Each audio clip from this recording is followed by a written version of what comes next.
नमस्कार दोस्तों, ये video editorial compilation for mains का पार्ट है। आप प्लेलिस्ट में जाके एडिटोरियल की वीडियोस पेपर वाइज और टॉपिक वाइज देख सकते हो। और अगर आप दिसंबर 2019 के बाद की वीडियोस को देखना चाहते हो तो वीडियो के नीचे मौजूद ज्वाइन बटन की सहायता से आप मेंबरशिप को ज्वाइन कर सकते हो। चलिए डिस्कशन स्टार्ट करते हैं। आप जनरल स्टडी पेपर 2 के इस टॉपिक से आर्टिकल को रिलेट कर सकते हो। इन सब क्वेश्चंस को हम एड्रेस करेंगे इस आर्टिकल में। सबसे पहले बात करते हैं एमनेस्टी इंटरनेशनल है क्या। ये देखो इंटरनेशनल एनजीओ है जिसको इस्टेब्लिश किया गया था लंदन यूके में 1961 में। काम क्या है एमनेस्टी इंटरनेशनल का? देखो वर्ल्ड में विभिन्न देशों की गवर्नमेंट्स के द्वारा या फिर दूसरी एंटिटीज के द्वारा अगर ह्यूमन राइट्स का वायलेशन किया जाता है जो कि दिए हुए हैं universal declaration of human rights में, तो उसको हाईलाइट किया जाता है, उसको पब्लिसाइज किया जाता है एमनेस्टी इंटरनेशनल के द्वारा। खास करके सबसे ज़्यादा फोकस किया जाता है freedom of speech end of conscience and rights against torture के बारे में। अगर किसी भी देश की सरकार के द्वारा ये राइट्स वायलेशन होते हैं तो काफ़ी ज़्यादा हाईलाइट किया जाता है इस चीज़ को एमनेस्टी इंटरनेशनल के द्वारा। 1977 में एमनेस्टी इंटरनेशनल को नोबेल प्राइज़ फॉर पीस भी मिल चुका है। और एमनेस्टी इंटरनेशनल इंडिया ये ब्रांच है एमनेस्टी इंटरनेशनल की। कहाँ पर? बेंगलोर में सिचुएटेड है ये ब्रांच। अभी हाल ही में क्या हुआ, सरकार ने खाते सीज कर दिए, मतलब जो बैंक अकाउंट्स थे एमनेस्टी इंटरनेशनल इंडिया के उनको फ्रीज कर दिया। तो इस वजह से एमनेस्टी इंटरनेशनल इंडिया पैसे नहीं निकलवा पा रहा था अपने बैंक अकाउंट से। और विभिन्न एजेंसीज के द्वारा एमनेस्टी इंटरनेशनल इंडिया की ज़्यादा छानबीन की जाने लगी, मतलब स्क्रूटिनाइजेशन ज़्यादा होने लगा एमनेस्टी इंटरनेशनल इंडिया का। इस वजह से एमनेस्टी इंटरनेशनल इंडिया ने इंडिया में अपने ऑपरेशंस को सस्पेंड कर दिया। तो इसके जवाब में आर्टिकल में कहा जाता है, देखो एमनेस्टी इंटरनेशनल ऑर्गेनाइजेशन जो है ये सिविल सोसाइटी एक्टिविज्म का इम्पोर्टेंट अंग है।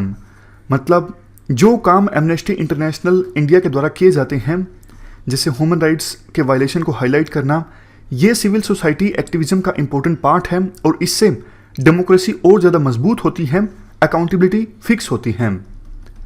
तो इसलिए सरकार ने जो किया है वो ठीक नहीं किया है। सरकार का देखो तर्क ये भी है, amnesty international India domestic politics में इंटरफेयर कर रही थी। काफ़ी सारे इश्यूज पर एक पक्ष की राय रखकर, खास करके कश्मीर इशू पर जो चीज़ें एमनेस्टी इंटरनेशनल इंडिया के द्वारा सामने रखी गई, सरकार का मानना है इससे डोमेस्टिक पॉलिटिक्स में इंटरफेरेंस कहा जा सकता है। इवन इसे इंडिया के एनिमी कंट्रीज के पक्ष में कहा जा सकता है। तो हम ये बर्दाश्त नहीं करेंगे कि कोई ऐसी संस्था जिसको दूसरे देशों से फंडिंग मिले और वो इंडिया की डोमेस्टिक पॉलिटिक्स में इंटरफेयर करें। दूसरी तरफ एमनेस्टी इंटरनेशनल का ये कहना है, हमें देखो जो भी फंडिंग मिलती है हम लीगल वे में फंडिंग हासिल करते हैं, इलीगल वे में हम फंडिंग नहीं हासिल करते हैं। अब नेक्स्ट क्वेश्चन ये उठता है, क्या सिर्फ इंडिया ऐसा देश है जिसमें एमनेस्टी इंटरनेशनल ने काम करना बंद किया है? इसका आंसर है नो। देखो समय समय पर जैसा हमने डिस्कस किया, amnesty international minority rights, torture संबंधित, abolition of death penalty, refugee rights, ये सब इश्यूज एमनेस्टी इंटरनेशनल उठाता रहता है। तो इस वजह से एमनेस्टी इंटरनेशनल का टकराव हो जाता है काफ़ी देशों की गवर्नमेंट्स के साथ। लेकिन ज़्यादातर बार एमनेस्टी इंटरनेशनल का टकराव होता है ऑथोरिटेरियन रेजीम्स के साथ, जैसे रशिया में भी एमनेस्टी इंटरनेशनल ने काम करना बंद कर दिया था। बट इंडिया तो डेमोक्रेसी है, इंडिया में एमनेस्टी इंटरनेशनल का काम करना बंद करना ये इंडिया के डेमोक्रेटिक क्रेडेंशियल्स के लिए धक्का है, क्योंकि इंडिया रशिया की तरह ऑथोरिटेरियन रेजीम नहीं है। अब इसके बाद क्वेश्चन उठता है, क्या ये बैन जस्टिफाइड है? आर्टिकल में कहा जाता है नो। देखो एमनेस्टी इंटरनेशनल जो काम करता है इससे ना सिर्फ ह्यूमन राइट्स प्रोटेक्ट होते हैं, क्योंकि काफ़ी बार एमनेस्टी इंटरनेशनल के द्वारा वल्नरेबल सेक्शंस की आवाज़ उठाई जाती है जिसकी आवाज़ नहीं सुनी जा रही होती है सरकार के द्वारा। इसके साथ साथ अवेयरनेस भी फैलाई जाती है एमनेस्टी इंटरनेशनल के द्वारा। लोगों को पता लगता है अपने राइट्स के बारे में, वो ज़्यादा अवेयर होते हैं। जबकि देखो जो डेमोक्रेटिक रेजिम्स होते हैं जैसे इंडिया में जो सरकार है उनको कॉन्स्टिट्यूशन का पालन करना चाहिए, उनको इस प्रकार के एक्टिविज्म से नहीं घबराना चाहिए।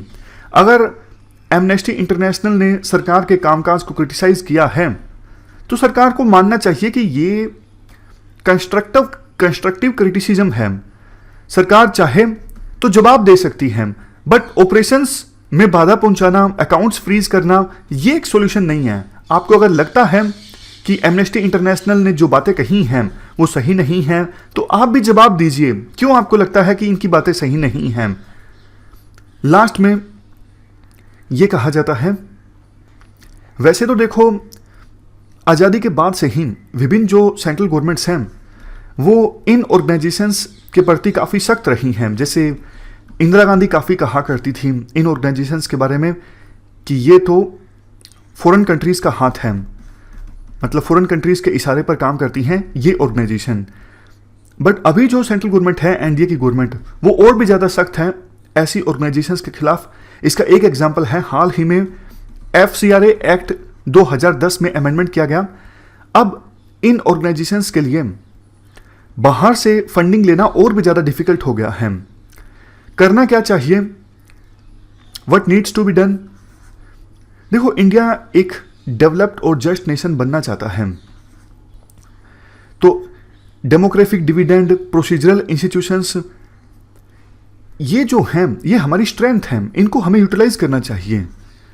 लेकिन entrepreneurship, government actions, economic tools, ये सब सफिशिएंट नहीं है हमारी स्ट्रेंथ को यूटिलाइज करने के लिए, डेमोग्राफिक डिविडेंड को यूटिलाइज करने के लिए, इंस्टीट्यूशंस को स्ट्रॉन्ग बनाने के लिए।